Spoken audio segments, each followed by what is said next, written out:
চাই থকাৰ বাবে ধন্যবাদ আৰু এই মুহূৰ্তত লৈ আহিছো এটা বিশেষ খবৰ আজি অসম বাৰ্তাজীৱী সংঘৰ নিৰ্বাচন ইতিমধ্যে পুৱাৰে পৰা গুৱাহাটী প্ৰেছ ক্লাবত ভোটদানৰ প্ৰক্ৰিয়া আৰম্ভ হৈছে সবিশেষ জনাই যাম এই মুহূৰ্তত আৰু এই মুহূৰ্তত জনাই আছো এটা বিশেষ খবৰ আজি অনুষ্ঠিত 2024-25ৰ সাধাৰণ নিৰ্বাচন পুৱা 9 বজাৰ পৰা আৰম্ভ হৈছে ভোটদান প্ৰক্ৰিয়া গুৱাহাটী প্ৰেছ ক্লাবত অনুষ্ঠিত হৈছে ভোট গ্ৰহণ আৰু মুঠ 8টা পদৰ বাবে প্ৰতিদ্বন্দিতা 29 জনকৈ প্ৰাৰ্থীৰ সৰ্বমুঠ ভোটাৰৰ সংখ্যা হৈছে 835 এই মুহূৰ্তত জনাই আছো এটা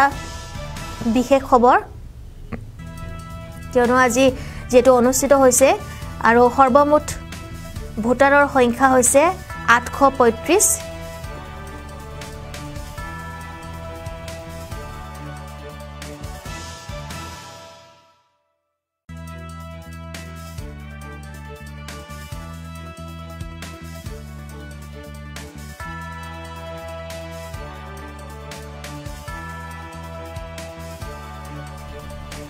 গুৱাহাটী প্ৰেছ ক্লাবত অসম বাৰ্তাজীৱী সংঘৰ নিৰ্বাচন আজি গুৱাহাটী প্ৰেছ ক্লাবত অসম বাৰ্তাজীৱী সংঘৰ নিৰ্বাচন পুৱা 9 বজাৰ পৰা আৰম্ভ হৈছে ভোটদান প্ৰক্ৰিয়া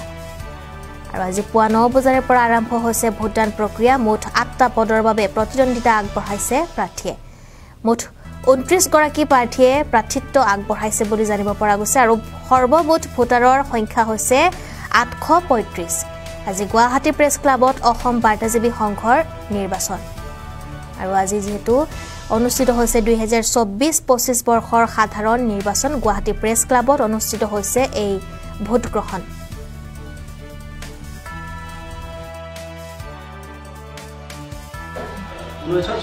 চনত প্ৰতিষ্ঠা হোৱা অসম বাৰ্তাজীৱী সংঘৰ আজি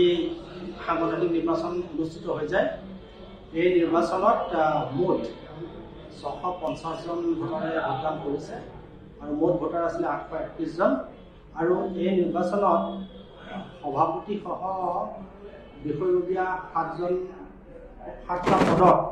মুঠ 14 জন অৱতীৰ্ণ হৈছে আৰু কাৰ্যনিৰ্বাহক সদস্যৰ পদত মুঠ 15 জন অৱতীৰ্ণ হৈছে আৰু এই নিৰ্বাচনৰ জৰিয়তে অসম বাৰ্তাজীৱী সংঘৰ 15 জনীয়া নিৰ্বাচিত কাৰ্যনিৰ্বাহকখন